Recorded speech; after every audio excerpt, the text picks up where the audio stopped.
Le replay, ça s'est passé sur Witches Radio. Witches Radio. Witchesradio.fr, la radio préférée des sorcières. Eh bien, les amis, il est 11h, il est 11h et nous sommes toujours le dimanche 3 octobre, premier dimanche du mois d'octobre. Et je ne suis pas toute seule, les amis, j'ai avec moi, vous entendez peut-être un petit bruit derrière, j'ai avec moi Alexandra. Qui est Alexandra? Alors, je ne sais pas si vous vous souvenez, les amis de Witches Radio, l'année dernière, le samedi soir, je diffusais de magnifiques méditations en lien avec la magie et tout. Et grâce à Mimi, je crois que c'est grâce à Mimi que j'ai découvert ta chaîne YouTube, Alexandra. Ok. Donc c'était vraiment merveilleux parce qu'on découvrait plein de belles pépites, c'était vraiment top, vraiment.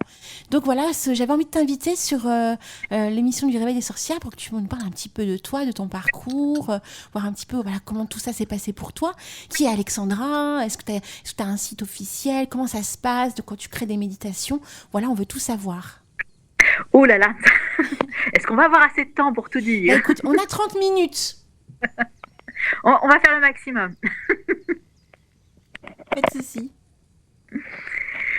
Alors, je sais pas que dire en premier. Déjà, comment tu as eu l'idée de créer cette chaîne YouTube?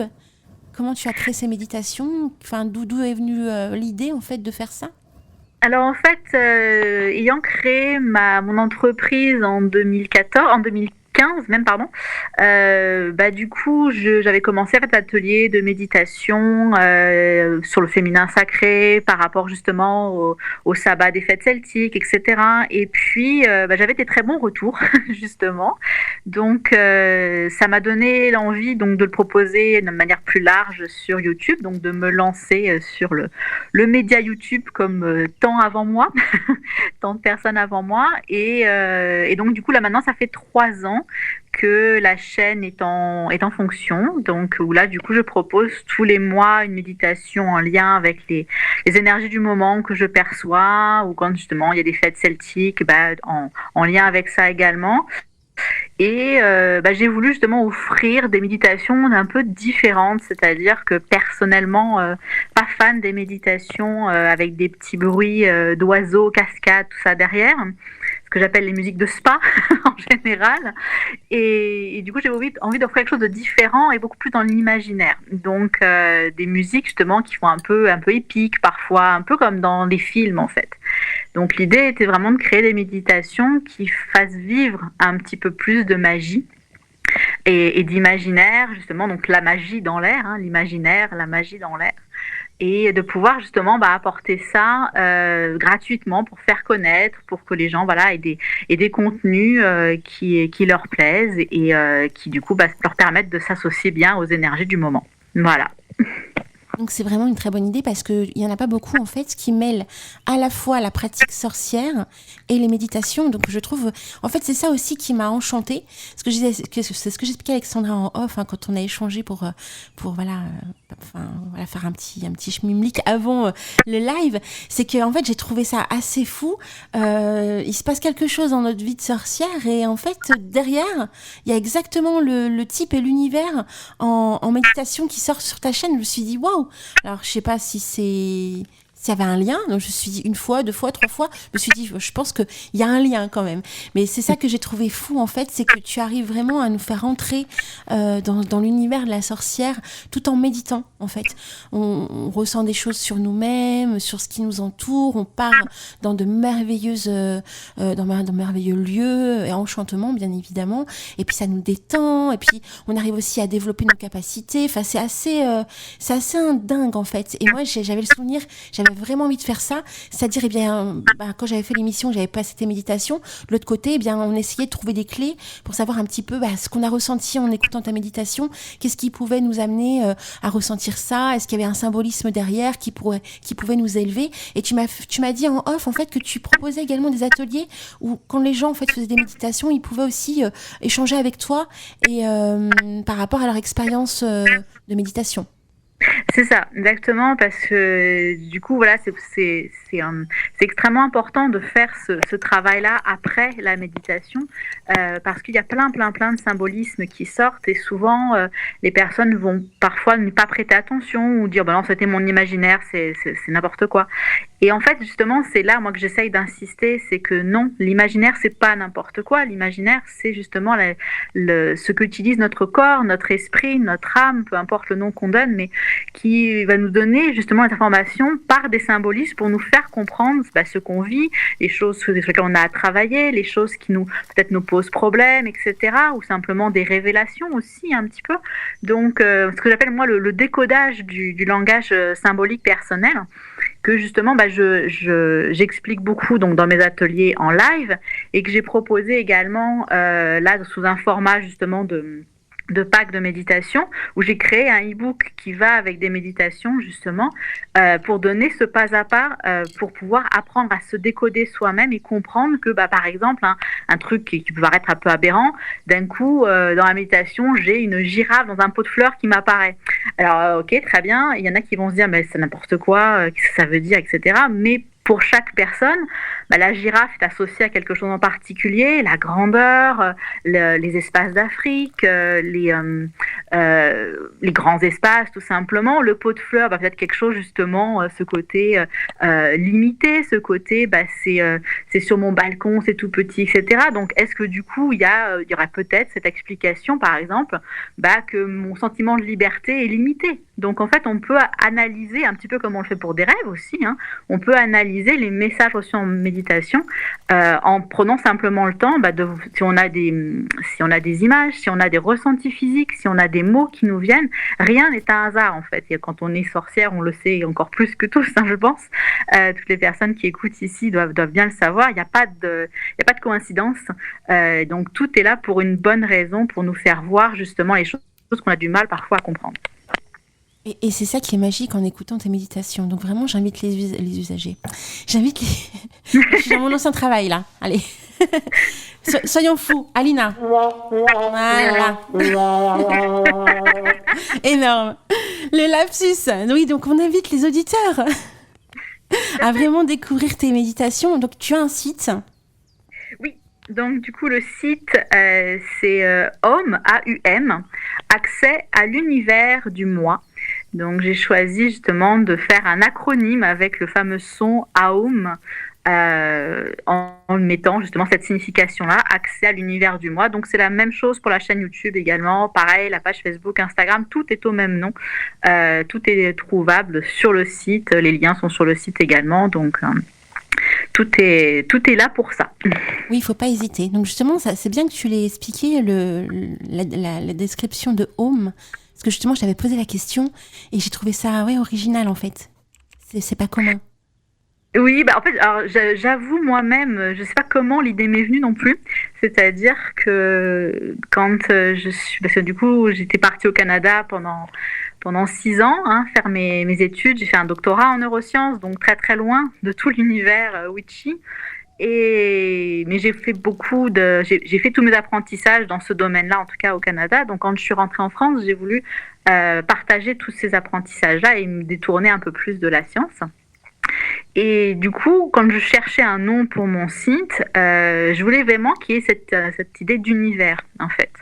Parce que c'était vraiment la manière dont je le voyais, c'était mon univers personnel, oui, bien sûr, que j'avais envie de partager, mais c'est surtout de montrer aux gens leur propre univers à eux, leur révéler leur univers à eux.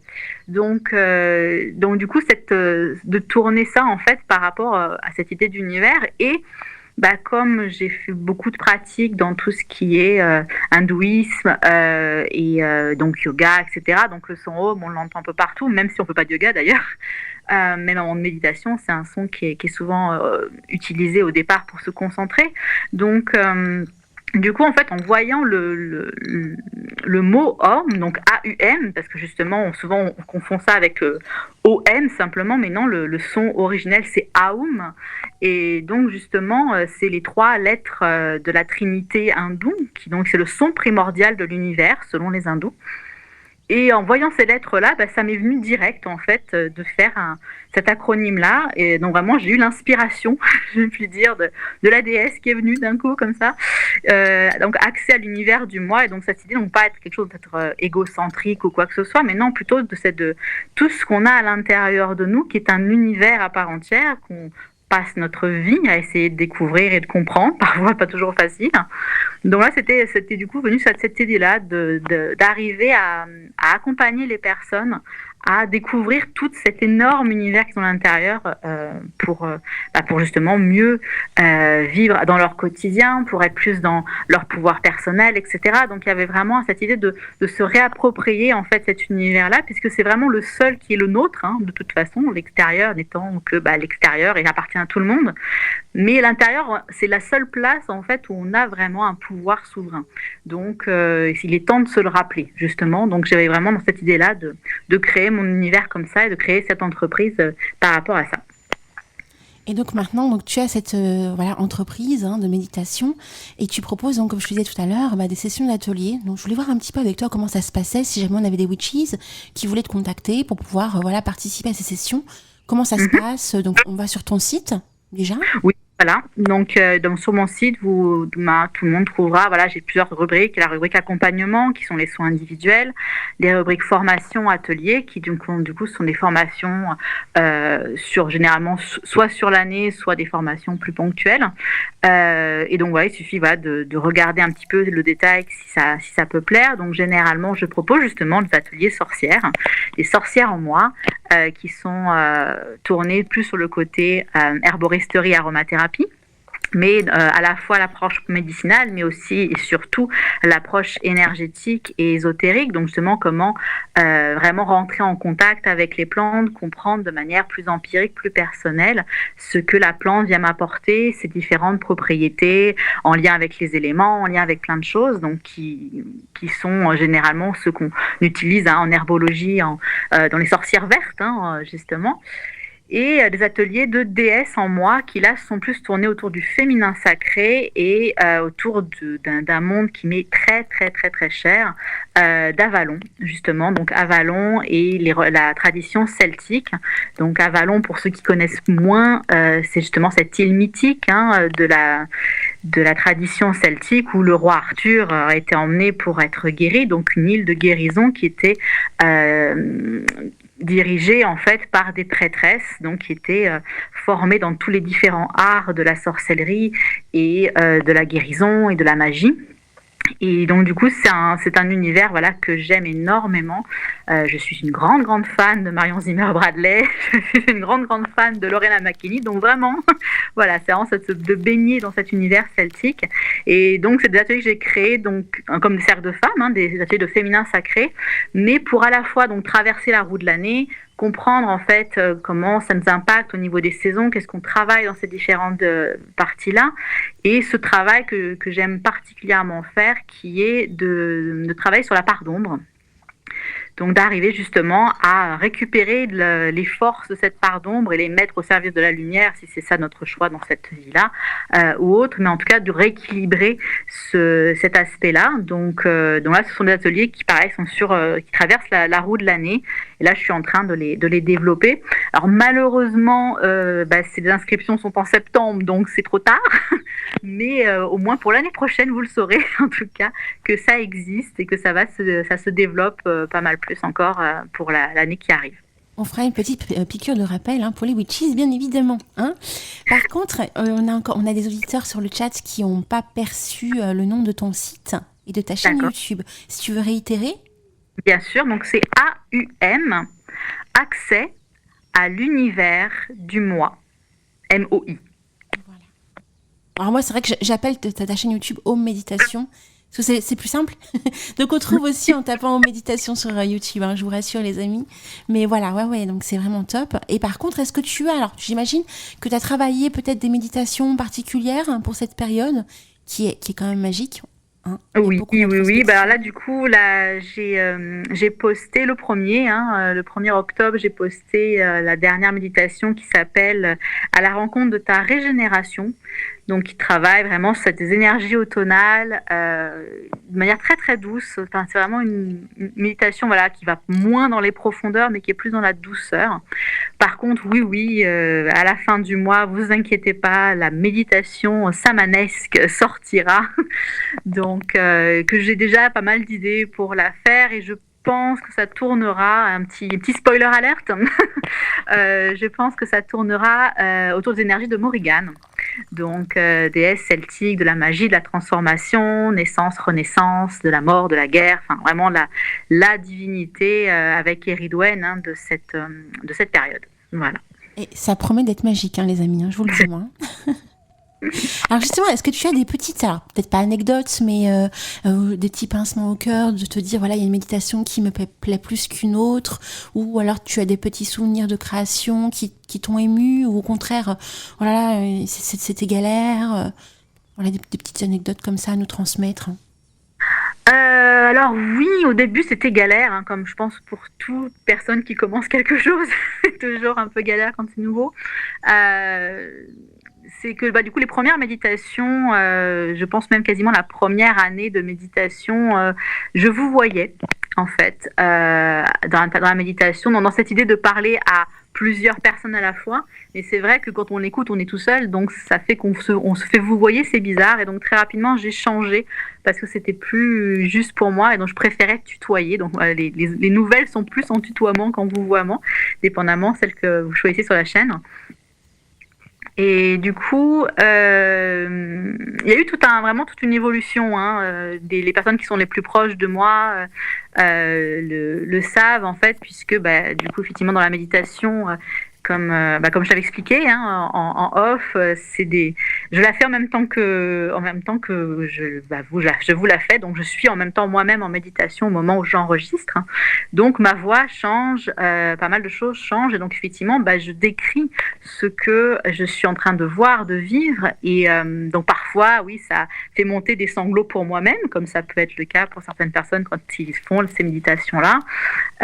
Et donc les personnes les plus proches de moi m'ont dit en fait qu'il y a une évolution vraiment dans cette voie, puisque au départ un peu plus dans le mental, à vouloir essayer que ça soit très très bien, et au fur et à mesure s'abandonner un petit peu plus au processus et à être dans vraiment la réception de ce qui est là, sans chercher à vraiment faire parfait. Donc il y a des fois, il y a des petits mots qui accrochent, quoi que ce soit. C'est effectivement de l'enregistrement en direct. Donc je n'ai pas de texte. C'est ce qui vient sur le moment où ça vient. Donc il y a des fois, ça fait des petites fautes de grammaire parfois peut-être. Mais non, voilà. Donc effectivement, oui, il y a eu cette évolution là. Après, des méditations qui sont plus fortes pour moi que d'autres, oui d'ailleurs, et en fait c'est ça qui est génial, c'est de voir qu'en fait celles qui sont les plus fortes sont souvent celles qui sont les plus vues également aussi sur YouTube, parce qu'on a les statistiques. Et donc la méditation à la rencontre de votre pardon, qui est une des toutes premières que j'ai faites, où on fait une rencontre justement aussi dedans avec Morrigan, qui est là en support, a été extrêmement bien reçue visiblement. Les personnes, il y a plus de 3000 vues je crois sur celle-là, donc c'est une des méditations qui a le plus de vues, et qui pour moi a été très très importante, parce que j'ai beaucoup travaillé en tant que dans mes années justement de sorcière, j'ai beaucoup travaillé avec Morrigan en déesse patronne, donc, et c'est toujours le cas d'ailleurs, donc c'est pour moi vraiment une inspiration puissante. Donc dès que je fais des méditations qui touchent de près ou de loin elle, qui touchent de près ou de loin toutes les mémoires d'Avalon, c'est extrêmement extrêmement puissant pour moi. Il y a vraiment un petit moment où ça fait beaucoup d'un coup, dans le sens que limite on se sent pas légitime de faire ça, on se sent pas mon Dieu, est-ce que c'est bien que je fasse ça, est-ce que je vais pas me recevoir les foudres de toutes ces prêtresses avant moi, et non, au final c'est très, il y a vraiment un côté d'avoir un honneur en fait, voilà, de pouvoir être cette voix-là de cette ancienne tradition, et du coup oui, c'est les méditations qui souvent me touchent particulièrement. Tu sais, on le sent, parce que quand on écoute tes méditations, on te sent habité, hein. Donc c'est vrai que ce que tu dis, c'est exact, parce que quand on vit la méditation, en fait, on s'en rendait pas compte. Donc merci de nous le préciser ce matin. Mais quand on vit la méditation avec toi, en fait, tu es avec nous, vraiment. Tu vis la même chose que nous à l'instant où on l'écoute, parce que c'est aussi ce que tu as vécu au moment où tu l'as créé. Et ça, je trouve ça beau, parce que ça fait quelque chose de très naturel, tu vois. Plus c'est naturel, mieux c'est. Ça rentre encore plus dans le cœur et l'âme de la personne qui écoute. Et c'est pas du préfabriqué, c'est pas j'enregistre et puis je lis un texte et je n'arrive pas à rentrer dedans émotionnellement, tu vois. C'est vraiment, tu nous donnes vraiment ton émotion, ta patte, quoi, ta personne, voilà, à chaque méditation. Et ça, c'est magnifique. Et il faut vraiment le souligner, parce que ça fait toute la différence, en fait, entre les chaînes YouTube comme la tienne qui font ça par plaisir, par passion du partage, et d'autres chaînes que l'on peut retrouver qui peuvent être aussi très très bien, mais qui n'ont pas la même vision en fin de compte du partage que toi. Non, il y a différents buts. Il y a tellement maintenant de méditations qui se font, tellement de personnes qui travaillent dans la spiritualité, le développement personnel, l'ésotérisme, qu'il y a un choix qu'on n'a jamais eu. C'est-à-dire qu'on est vraiment dans une période maintenant où il y a plus de choix qu'on a d'oreilles pour l'écouter, je dirais presque. Et donc c'est vrai que c'est pas toujours évident, voilà, d'arriver à se démarquer ou même à trouver simplement ce qu'on recherche. Et je sais que moi, j'ai mis très très longtemps à trouver des méditations guidées qui me plaisaient. J'ai jamais eu vraiment de coup de cœur comme ça, mis à part quand je faisais des ateliers avec des personnes que j'admirais énormément. Donc c'est vrai que c'est pas facile de trouver. Donc je suis ravie de pouvoir justement apporter un peu ma petite patte, ma petite touche perso pour les personnes qui me trouvent et qui du coup recherchent ce genre de choses-là, parce qu'encore une fois, c'est pas il y a des personnes qui vont pas forcément aimer ce type de méditation, peut-être que la musique va pas leur convenir ou quoi que ce soit. Donc des choses qui sont peut-être parfois des gens qui préfèrent qu'il n'y ait pas de musique aussi, d'avoir quelque chose de plus en mode hypnose. Donc voilà, donc effectivement il y en a un peu pour tout le monde, mais là c'est vrai que si on aime particulièrement le côté magique, oui, là en l'occurrence vous ne serez pas déçus, puisque je mets un temps vraiment particulier à choisir les musiques. Jusque là, j'utilisais le CD de ma meilleure amie qui est en Bretagne exactement aussi, qui avait fait un CD qui s'appelle En Sourcelle, qui est dans le descriptif de sa vidéo quand j'utilise cette musique, donc qui est très très envoûtante. Là, je trouve d'autres musiques d'auteurs qui offrent leur musique libre de droit, donc qui me permettent d'utiliser aussi. Et j'ai la chance d'avoir un merveilleux chéri qui est ingénieur du son, qui me mixe pour que ça soit super beau à écouter. Donc, du coup, pour que ma voix passe au-dessus de la musique sans que ça soit gênant pour l'écoute de la méditation. Donc, c'est un travail d'équipe, je dirais. Ah, ça, c'est top, parce que c'est ça aussi qui est merveilleux, c'est que tu fais découvrir des artistes qui proposent de la musique libre de droit. Tu as ton petit mari, voilà, qui travaille dans le son. Donc, c'est vrai que tu es bien entourée. C'est ça. Ça aide. J'ai beaucoup de temps. Et beaucoup de temps aussi. Ça aide beaucoup, je confirme. Alors, un petit mot avant qu'on se quitte, ma très chère Alexandra. Un petit mot de la fin pour conclure. Un petit mot de la fin. Déjà, merci. Merci à toi, merci à tous les auditeurs qui sont présents ce dimanche matin, ou même ceux qui seront sur le replay peut-être, pour cette opportunité, parce que vraiment, ça m'a fait très plaisir, en tout cas. Comme tu disais, cette rencontre n'est pas anodine, donc du coup, j'en suis ravie. Petite annonce d'ailleurs, je serai en Bretagne, proche de Pimpon, donc dans la forêt de Brocéliande, du 28 octobre au 5 novembre. Je vais passer Samhain chez ma meilleure amie justement. Donc du coup voilà, si tant est qu'il y a des personnes dans le coin, ou si tant est que tu es dans le coin également, en tout cas, s'il y a des chances qu'on va peut-être organiser quelque chose, une petite session méditation ou quoi. Donc voilà, j'informerai de ça en tout cas sur mes réseaux pour les personnes qui peuvent être dans le coin et qui veulent me rencontrer en personne cette fois-ci. Tu n'hésiteras pas à me redonner l'information, Bien sûr, oui. Que je puisse partager avec les Witchies en annonce. Parfait. C'est adorable. Écoute, merci à toi Alexandra pour ce merveilleux cadeau d'être présente parmi nous ce matin, c'est merveilleux. Et surtout, en fait, tu es là aussi parce que c'est grâce à une de nos auditrices et animatrices et chroniqueuses, Mimi Mireille. Voilà, donc un énorme merci à toi Mimi. Voilà, c'est elle qui t'a découverte sur YouTube et qui m'a fait découvrir ton univers. Donc, c'est vraiment grâce à Mimi que tu es là. Donc, merci Mimi également. Parfait, c'est génial. On t'embrasse bien fort, ma petite Alexandra. Donc, tu peux te déconnecter, il n'y a aucun souci. Et nous, écoute, on va continuer l'émission. Et puis, on va mettre une petite musique enchanteresse. Cécile Corbel a sorti tout récemment un album. Et le nom du titre s'appelle Morgane et le cerf. Et donc, on continue l'émission avec ce morceau. Et on se retrouve juste après, les amis. Gros bisous. Witches Radio. Les sorcières dansent sur le son de Witches Radio.